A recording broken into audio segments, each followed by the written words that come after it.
What's up, you guys? Alana and Jordan Holly here. What up? We're just hanging out. That's all we're doing. Jordan's playing Call of Duty. Couple announcements, I guess. Jordan has Submission Underground coming up. He's also going to be on Third Coast Grappling too the week after. Jiu-Jitsu Overtime the month after that. Oh yeah, Jiu-Jitsu Overtime the month after that. That's right. But that's about it, right? I don't have anything coming up. I'm just hanging out too. Just training. So today's video is just going to be on some fitness tips that I live by every day and stuff that I just came to realize as I progressed in my fitness journey / jiu-jitsu journey. And Jordan and I are going to talk to you guys a little bit about that. So first on the list is drink your water. Water is super important. It's most of your body. Especially me as a nurse, I was really bad about drinking water because I was so busy during the day. I was super dehydrated, and that's really bad for you. So I have a cute little cup that I use, Hydro Jug. I'm not sponsored by them, I just really like it. Which helps. This is half a gallon. I try to drink 1 to 2 of those, and Jordan drinks a gallon a day for himself. It's totally personal preference though, but just try to drink at least 8 ounce glasses a day. It will keep suppress your appetite, and it will make you, if you were going to cut weight in the end, if you do competitions or anything, you will have the ability to cut that water out at the very end. So it's a lot better for you, and it gets everything flowing. Yes. Number 2 on our list is set realistic goals for yourself. Okay, don't go from eating 2,500 calories a day to eating 1,500. That's super unrealistic.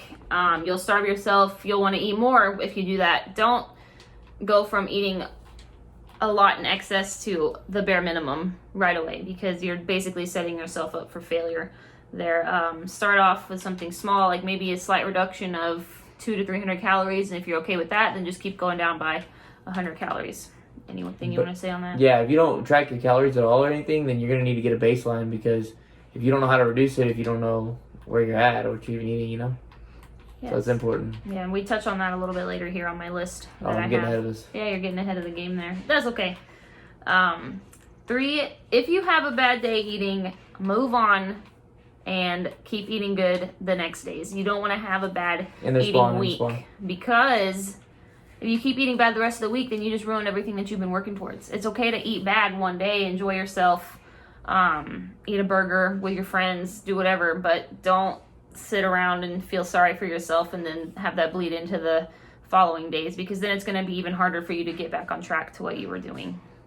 100%. You want to make sure that you set some time up for you to eat well and eat good, you know, because you don't want to just live 24/7 eating meal prep, you know what I mean? Yeah, one bad day is not going to set back your progress at all, okay?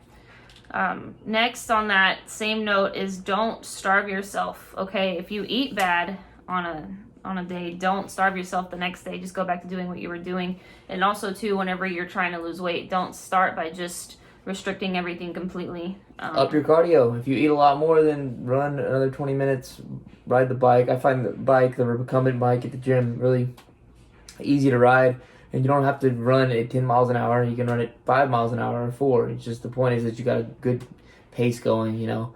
And after about 20 minutes or so, you're going to burn a similar amount of calories as if you were sprinting. Well, obviously not, but you're going to burn good calories and sweat good. But make sure you wear a sweater and a hoodie and all that stuff. The point is, it's not good to starve yourself, so don't start off that way, okay? About January, I realized I was only eating 1,100 calories a day, which is terrible, and I didn't even realize it. That's why I wasn't losing any weight, and I was actually gaining weight. And so, yeah, that's where I am now. I started tracking everything, but we'll get into that a little bit later. The next is stop being lazy and cook more, and stop eating out so much. Save money. Yes, I was going to say that. Get out of my head. Not only does it save you money, but it's better for you. Less salt, less bloating. You know what's in it. You can control the portion sizes. A lot of the times, the things that you eat in restaurants anyway are stuff that you can make at home. Now, that doesn't mean that you can't have a honey butter chicken biscuit every Sunday morning before church. But that's okay in moderation. Just stop eating out at McDonald's and stuff every week. Yeah, you're lazy. If you'll meal prep, if you cook your own food, it will save a lot of money and time. And what you do, each little meal adds up. Like, so if I eat one good meal, like one healthy meal, that doesn't mean that I can eat bad the rest of the day. Like, I need to eat a healthy meal consistently for a couple weeks, 2 or 3 weeks. And then my body starts to take that in and my fuel sources change. Yes, exactly. So when you start cooking more, what's next on my list is make a list of foods that you like. You're not going to stick to something that you don't like. So don't put Brussels sprouts in your meals if you don't like Brussels sprouts. Okay? And on top of that, it can kind of make your meals a little boring, but that's when you can just kind of mix it up with different proteins, different carbs. What are you going to say? And if you mix all the stuff together, you won't taste the things you don't like. So I don't like vegetables at all. So I just mix them all together. Or if you have green beans, you don't like green beans, chop them up really finely, throw them in with the rice and the chicken or the meat or whatever you got from meal prep. It's fine. It's like a medley. He says that like he does it himself. I cut up all his vegetables for him like he's a little baby. She didn't cut the green beans up last week, though. Yeah, it's because they're good like that. No, they're not. They're dry. No, but seriously, make a list of foods that you eat or that you like to eat. I had to do that with Jordan because I had no idea what vegetables he would eat. And also, too, if you season them very well, they won't taste like vegetables. So that's another trick, too. Next is plan your meals ahead and try to not to spend too much time thinking about food. So what I mean by that is when you plan your meals ahead, like I plan my whole day of eating the day before. That's a little excessive, of course. But when you plan what you're going to eat, you spend less time thinking about food. And when you start to think about food, you start thinking about the foods that you want the most. Whereas if you have your meals planned ahead, you already know what you're going to eat. So you don't have to spend any energy worrying about that. So anything you so like she said, it saves time, you know. Yes, that one was pretty self-explanatory. Next is talking about meal prep and portioning out your snacks. Now, you don't have to meal prep. That's just something that Jordan and I like to do because I'm at work and he's here, and if I don't make meals, he's not gonna eat anything. I don't know how you would keep it on your diet if you did meal prep though. Like if you didn't know if you had to look up everything you went and ate or whatever, or you had to put each piece into your Fitbit. I don't do Fitbit, she does. But if you had to do all that, Fitness Pal, if you had to do all that, you would never get anything done. And also, like if you have a family too, do you really want to cook every single night for yourself on top of your children? Think about that for a second. Saves you a lot of time. You know what you're eating, you know what's in your food, and it really does help you progress towards whatever goals that you're making. And I know that's probably the hardest step is prepping your food because it's like, oh, I don't know what to cook. All these meals online look so hard, and oh, I don't know what to buy at the store. That's where you make your list of the foods that you like, and also make your list before going to the grocery store as well. But I'll get to that in a second. So on top of meal prep, you want to measure out your food. Okay, so if you decide not to prep, and you like to snack a lot or whatever it is, measure out your portions because you would be surprised at what an actual portion size of the most of the foods that you eat. If you just go with the cereal box, you'll eat the whole cereal box. So you want to make sure that especially foods you can reach your hand into and just keep reaching your hand into, and then you eat the whole bag. That's not good. You'll be surprised at first at how small a portion size is. So get used to it. Yeah. Things that I like to measure out. I measure out my rice cakes. I measure out popcorn. I measure out, of course, our meal prep. But as far as snacks go, I do measure out like my fruits, vegetables. And then there's the question of what is the serving size of a fruit and a vegetable because it doesn't ever say it on the packaging. That's when you Google it. You can look up what is the serving size of blank, like a carrot. And so it's like Google makes everything so much easier for that. And then you can look up how much fruits and vegetables am I supposed to have in a day? That's another one you can look up. Or what is the serving size of cooked rice or cooked chicken breast? And that's kind of where you have to get your baseline of how you should be eating. Anything you want to add to that? No? Get a food scale. Get a food scale. Yes, that's You're not another going to know thing. how much something weighs if you don't have a scale. Yes, exactly. You can add that to the list too. On top of meal prep, something I have on my list of things is don't overcomplicate your meal prep, okay? There was this one time I remember I made like turkey meatballs and I got all fancy with it and I put all the spices and the parsley and all that, and it's like, it took me forever to do and it's super excessive. And so when I say don't overcomplicate it, my meals are so basic. I literally just throw my chicken in the crock pot, cook my ground turkey, steam up some vegetables, and then I cook a bunch of rice, and then I just portion it out. And it maybe takes me about an hour and a half to 2 hours. And that's all you need. You just pick a protein, pick a carb, pick a vegetable, put it together. And then if you want to start getting fancier, if you have a little more time during the day for your prep, then of course, make it complicated. But, you know, it all goes into the same spot, and it all comes out the same way. Yeah, it's gonna taste the same. Yeah, so. That's what I mean by. I actually like it better as a medley. You know, if you just chop it all up, because I'm gonna mix my food anyway. Mm-hmm. So. Yeah. Let's see. We kind of touched on this earlier. Is make a grocery list before you go to the store, because that kind of helps simplify things. And also too, while you're making your list, before I make my list, what I do is I actually plan out the meals that we're gonna eat. And so I usually start on Thursdays, and I'll plan out what we're gonna eat on the weekend, because I don't prep on the weekend. I just kind of cook as I go. So I'll be like, oh, I want to do like shrimp scampi or something like that, or a shrimp sheet pan meal, or chicken Alfredo or something like that. And then next to that, I'll make like the list of what I need for those meals. And then after that, I'll make a list of what I want to prep for the week. And so it'll be like chicken, bell peppers, rice. And then the next one will be like ground turkey, green beans, and rice. And so then I know what I need for those meals. And then next, what I do is what snacks do I want to eat? Okay, and so I'll make a list of those. So I know I have like a pre-training snack, and then I have some snacks that I eat at work. And so then that's another part of my list, and so on. I think you get the point there. Not only does this save you time, this also saves you a lot of money, because then you're not wandering the aisles wondering what you're gonna buy. Okay, and then you also have a list. Don't forget your list either. I've forgotten my list, and that's when everything goes crazy and you don't know what's going on anymore at the store. So yeah, make a list.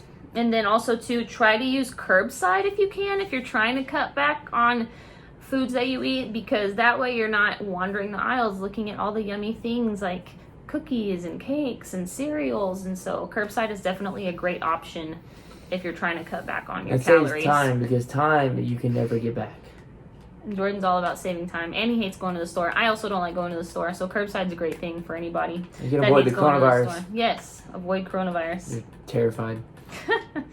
Let's see. Okay, so the next thing is track what you're eating, and we kind of touched on that earlier.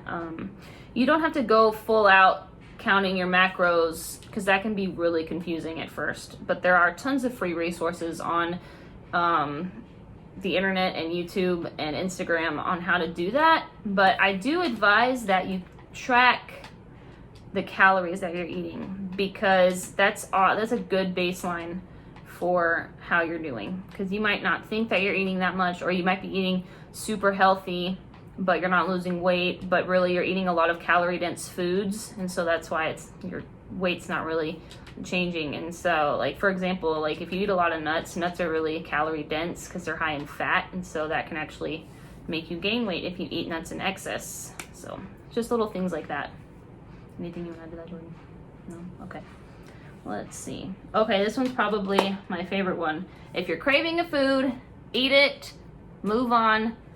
That's it. Okay, if you want a piece of chocolate, if you don't eat that piece of chocolate, you're gonna think about that piece of chocolate for the rest of the week. And then when you finally get that piece of chocolate, you're gonna eat like 1,000,000 pieces of it, okay? So if you want it, eat the Reese's, continue with your day, continue on with your fitness goals. It's not gonna change anything if you eat two Reese's pieces out of the container. It's not gonna make a difference, okay? And then that way you're not thinking about it for the rest of the day or the week. You get it out of the way. Just fit it into your goals. That's all I have to say about that. I think we said this one earlier. Don't let your cheat day turn into a cheat week. I'm reiterating that one, okay? Cheat day, isn't really supposed to be a whole day, really. We like to do maybe like a cheat meal.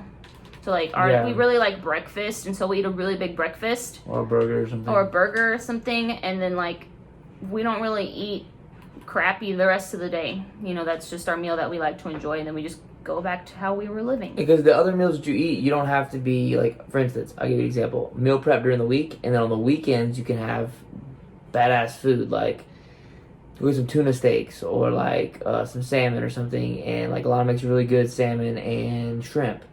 And so you could do that, or you could have the tuna steak or something like that. That's a really good meal, and it's not a cheat meal because it's super lean. Yeah, but we don't all, something I also advise not to do is like eating clean the whole week and then completely binging out on the weekends on pizza, alcohol, candy, and stuff like that, because then you at that point when you do that over and over and over again, that can kind of slow your progress for sure. And then the next week you might not even want to go back to eating how you were eating or eating clean, Yeah, once you get acclimated to eating right for a while, then it's gonna be almost poisonous to eat that bad food, you know what I mean? It'll be good, but like to consume a bucket of chicken by yourself is not gonna be something that you're gonna be into after a few weeks of eating clean.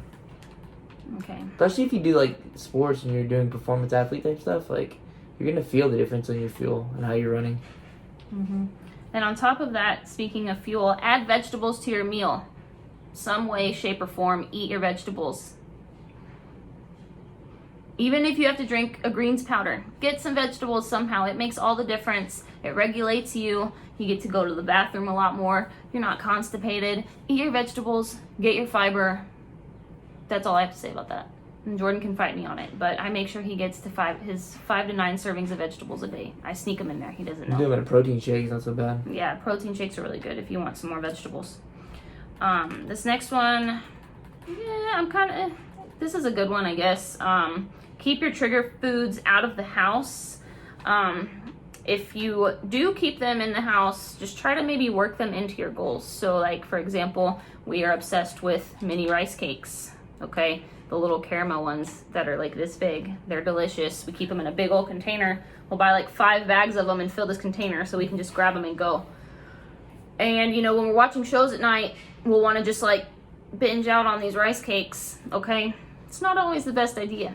So what I started doing for myself, since I track my food, is at night, I actually, into my tracking, I work in like kind of a late night snack into my prep there.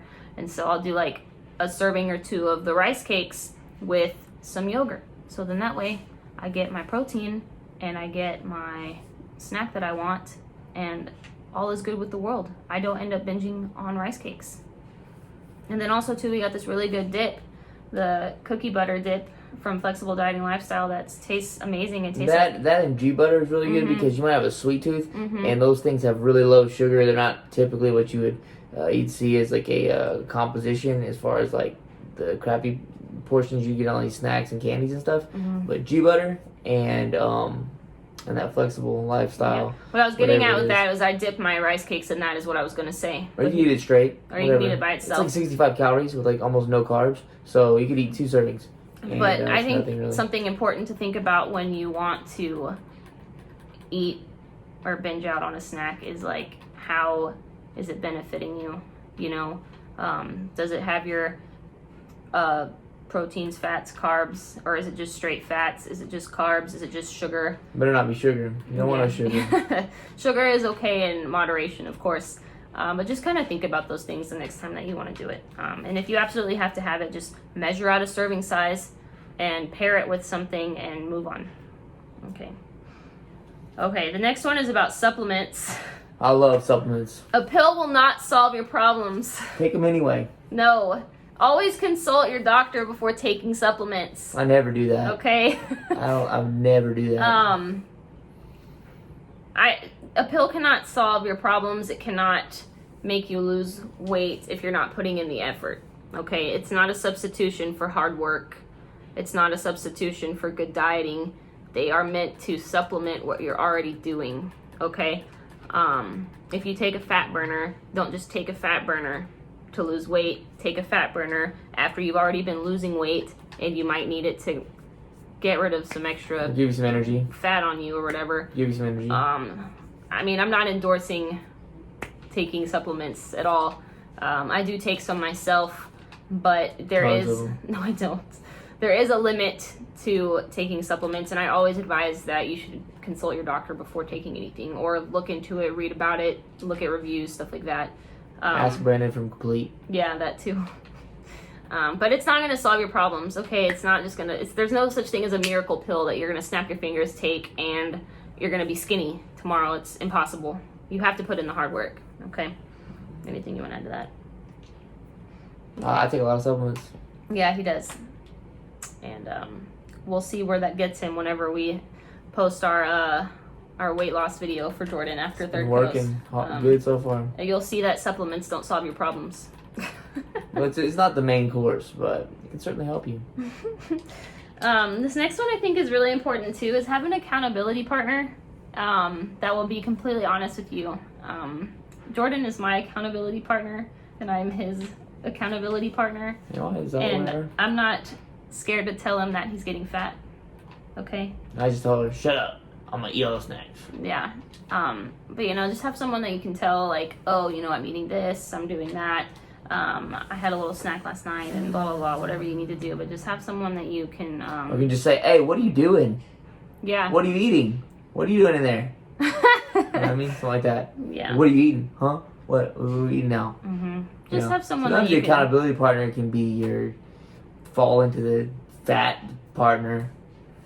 Or we both binge out on rice cakes or gummy bears. Yeah, no. Don't let that happen, okay? But I do think it is important to have someone that is in this journey with you as well. Whether it be your friend or your spouse or whatever. But I think that's super important. This next one's kind of just a fun one I threw in there. It's okay to look cute at the gym. It's okay to buy cute little workout clothes, because sometimes whenever you feel good at the gym, you have a better workout. That's just me. And I like having cute clothes. So, okay.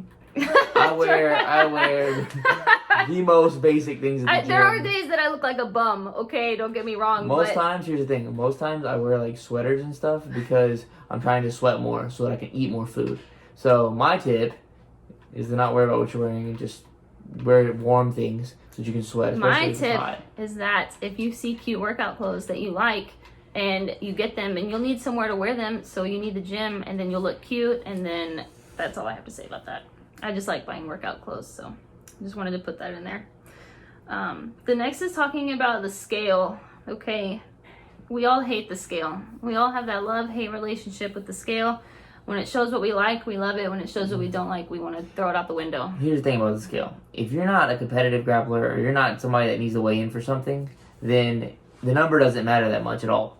Okay, it really is just, it's relative to you. I mean, if you're 6'5", you're not gonna have the same body mass index. You're not gonna have the same number as I would. You know what I mean? But don't avoid the scale, especially if you're a competitor or you're somebody that's a weigh-in. Don't avoid the scale. Don't go, a few weeks without looking at the scale at all, because it's a reality. You can get your grip on it a lot better if you are constantly monitoring and just say, okay, this is where I'm at. This is where I'm at. You know what I mean? Very hard to tell how your weight's going to weigh in for events if you wait for a long time. And I've regretted, because in the moment I've been like, oh man, I'm fat right now. But I've never regretted, I've always regretted not looking at the scale and waiting too long. And then being like, damn, dude, I wish I would have caught this when I was 5 pounds lighter, or lighter rather. So if you got something to weigh in for, if you're a competitor, and you got something that you have to make weight on, you need to be on top of the scale all the time. I think when you're a competitor, I think it's reasonable to be within 5 to 10 pounds of what you compete at all times. Yeah, if you're not... I think that's pretty reasonable, because, you can be 10 pounds over and still kind of eat kind of what you want and, work out and just be able to lose it. But anything over that, I think, isn't ideal for someone who's competing. Yeah, but if you're not a competitor, if you're just doing this for health or whatever, it's a good baseline, but don't build your self-esteem around some number on a scale. You have to use it as a tool. You know, you have to use it as... okay, what did I eat today that made my weight go up? What's causing these fluctuations? You have to kind of see it like that versus, oh my gosh, the number went up. I'm a terrible person. I eat like crap. You can't use it like that.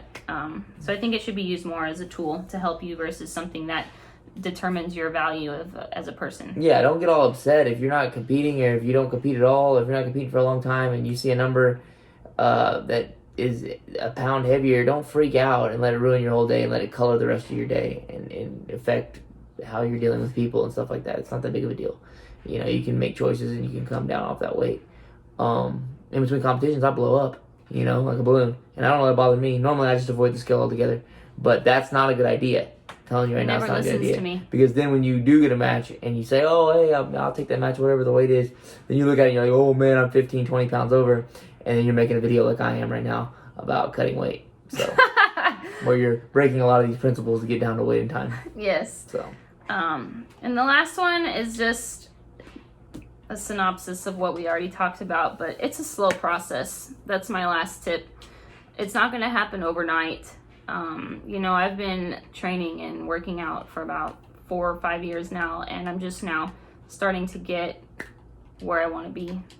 I mean, it's a never-ending journey for sure, but I'm just now starting to see progress in how I look and how I feel. Yeah, and it's something that you want to work on constantly and like add a little bit to yourself year by year and day by day and week by week. But the thing is, it's like anything else. It's discipline and consistency. Okay, you gotta put one foot in front of the other over and over and over again consistently, and over time you'll see results. If you want to, take progress pictures, because you may not see it in the, you know, you might see the slight changes that you make all the time. It's not always about the macro. Sometimes it's about the micro. Yeah, you gotta look at the micro. You know, if you're just looking at, you know, I want to lose 50 pounds and you've lost 3, you're gonna look real depressed and want to eat pizza.